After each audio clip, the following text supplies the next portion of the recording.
North east India के लोग Chinese sympathiser होते हैं। नॉर्थ ईस्ट इंडिया के लोग सांप, चमगादड़ और कुत्ते खाते हैं। पूरे नॉर्थ ईस्ट इंडिया में सिर्फ एक लैंग्वेज बोली जाती है और सबसे पॉपुलर नॉर्थ ईस्ट इंडिया के अंतर्गत सिर्फ 7 राज्य आते हैं। नॉर्थ ईस्ट इंडिया के बारे में भारत के कॉमन पॉपुलेशन के मन में ऐसे कई मिसकंसेप्शन यानी गलतफहमियां हैं और कुछ गलतफहमियों के वजह से तो नॉर्थ ईस्ट इंडिया के लोगों को डिस्क्रिमिनेशन का भी सामना करना पड़ता है। सो आज मैं नॉर्थ ईस्ट इंडिया के बारे में इन्हीं मिसकंसेप्शन यानी गलतफहमियों को तोड़ने वाला हूँ। पूरे भारत को बताने वाला हूँ कि नॉर्थ ईस्ट इंडिया की रियलिटी क्या है। बिकॉज मेरा मिशन ही है ऐसी स्टोरीज आप तक पहुंचाना जो सोसाइटी में कुछ डिफरेंस ला सके, हमारे भारत को थोड़ा सा ही सही बट बेहतर बना सके।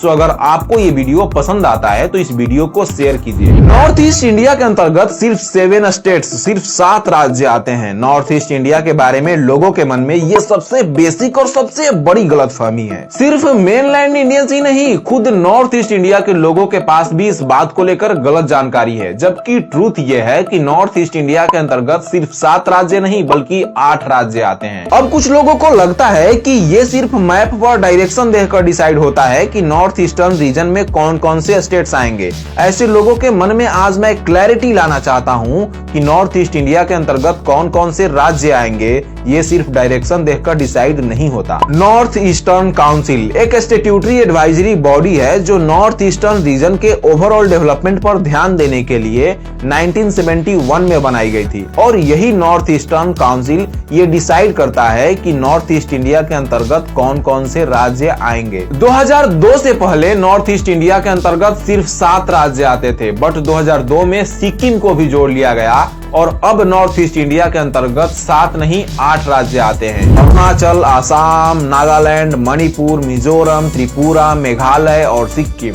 मई 2021 एक यूट्यूबर पारस सिंह ने नॉर्थ ईस्ट इंडिया के एक एमएलए को नॉन इंडियन कहा, उनके रंग रूप का मजाक बनाया और हद तो तब हो गई जब उसने अरुणाचल प्रदेश को चाइना का पार्ट बता दिया। अब ये तो एक यूट्यूबर था जिसकी वजह से ये मैटर हाईलाइट हो गया और उसे जेल भी जाना पड़ा, वरना ये चीजें यही नहीं रुकती। ऐसे इडियट्स भरे पड़े हैं जो नॉर्थ ईस्ट इंडिया के बारे में ऐसे कमेंट्स करके अपने बुद्धिमत्ता का परिचय देते रहते हैं। उन्हें बताना चाहता हूं कि नॉर्थ ईस्ट इंडिया के 8 स्टेट्स भारत के इंटीग्रल पार्ट्स हैं, अरुणाचल प्रदेश हो या फिर सिक्किम। जब मैं इस वीडियो के लिए रिसर्च कर रहा था तो मुझे आउटलुक का एक आर्टिकल मिला जिसे पढ़ने के बाद मुझे ये पता लगा कि कुछ लोग ऐसे भी हैं जिनके मन में ये परसेप्शन बना हुआ है कि नॉर्थ ईस्ट इंडिया के लोग चाइनीज सिंपैथाइजर होते हैं। मींस अगर इंडिया और चाइना की बात आए तो वो लोग चाइना का पक्ष लेते हैं। जो लोग भी नॉर्थ ईस्ट इंडिया के बारे में ऐसा सोचते हैं, जिनके मन में भी नॉर्थ ईस्ट इंडिया को लेकर ऐसी परसेप्शन बनी हुई है,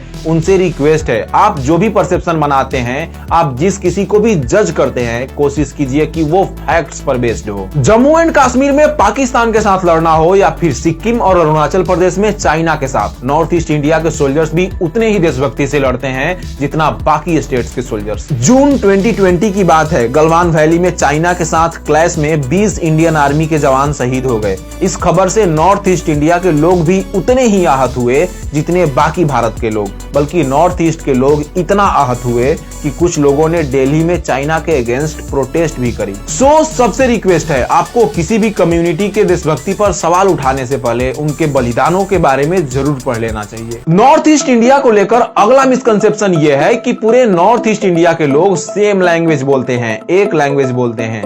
आमतौर पर एक घर की बहनें सेम लैंग्वेज बोलती हैं, उनका मदर टंग सेम होता है, बट नॉर्थ ईस्ट इंडिया के 7 बहनों के केस में ऐसा बिल्कुल नहीं है। अगर नॉर्थ ईस्ट इंडिया के सारे स्टेट्स के ऑफिशियल लैंग्वेजेस को जोड़ लिया जाए तो नॉर्थ ईस्ट में ऑफिशियली कुल 10 लैंग्वेजेस बोली जाती हैं और अगर नॉर्थ ईस्ट इंडिया के सारे लैंग्वेजेस और डायलेक्ट्स को जोड़ लिया जाए तो ये नंबर 220 तक पहुंच जाती है। सो अगर आपके मन में भी ये भ्रम है कि पूरे नॉर्थ ईस्ट इंडिया में सिर्फ एक लैंग्वेज बोली जाती है तो आपको ये भ्रम तोड़ लेना चाहिए। नॉर्थ ईस्ट इंडियंस को लेकर एक मिसकंसेप्शन ये है कि नॉर्थ ईस्ट इंडिया के लोग सांप, चमगादड़ और कुत्ते खाते हैं, जबकि ट्रूथ ये है कि नॉर्थ ईस्ट इंडिया के गिने चुने क्षेत्रों में मुट्ठी भर लोग हैं जो ऐसा करते हैं। For your kind information, north east India के 90% लोगों का सांप, चमगादड़ और कुत्ते खाने से दूर दूर तक कोई कनेक्शन नहीं है। और अगर कुछ लोग खाते भी हैं तो किसी को प्रॉब्लम क्या है? मेनलैंड इंडिया में भी तो लोग चिकन, गोट, पिग और गोश्त खाते हैं। कौन क्या खाना चाहता है ये उसकी अपनी चॉइस है। नॉर्थ ईस्ट इंडिया के लोगों के देशभक्ति पर सवाल उठाना हो या फिर नॉर्थ ईस्ट इंडिया में कितने स्टेट्स आते हैं, जिसको लेकर लोगों के बीच गलत जानकारी का होना। ऐसा बस इसलिए होता है कि नॉर्थ ईस्ट इंडिया को लेकर लोगों तक सही जानकारी नहीं पहुंच पाती है। सो नॉर्थ ईस्ट इंडिया के हिस्ट्री, ज्योग्राफी और कल्चर के बारे में सही इंफॉर्मेशन भारत के लोगों तक पहुंचाने का सही तरीका यही है कि नॉर्थ ईस्ट इंडिया के बारे में कुछ चैप्टर्स एनसीईआरटी सिलेबस में डाला जाए। सो अगर आप भी मेरी इन बातों से एग्री करते हैं, अगर आप भी मानते हैं कि नॉर्थ ईस्ट इंडिया के हिस्ट्री, ज्योग्राफी और कल्चर से जुड़े कुछ चैप्टर्स एनसीईआरटी सिलेबस में होने ही चाहिए, तो ये सजेशन पूरे भारत के लोगों तक पहुंचाने में मेरी हेल्प कीजिए, ताकि इसके बारे में बात हो सके, ताकि आपकी आवाज अथॉरिटीज तक पहुंच सके। और अगर आपको मेरा काम पसंद आता है, मेरा रिसर्च पसंद आता है, तो इस वीडियो को लाइक कीजिए, मेरे YouTube चैनल को सब्सक्राइब कीजिए और बेल आइकन को प्रेस कीजिए।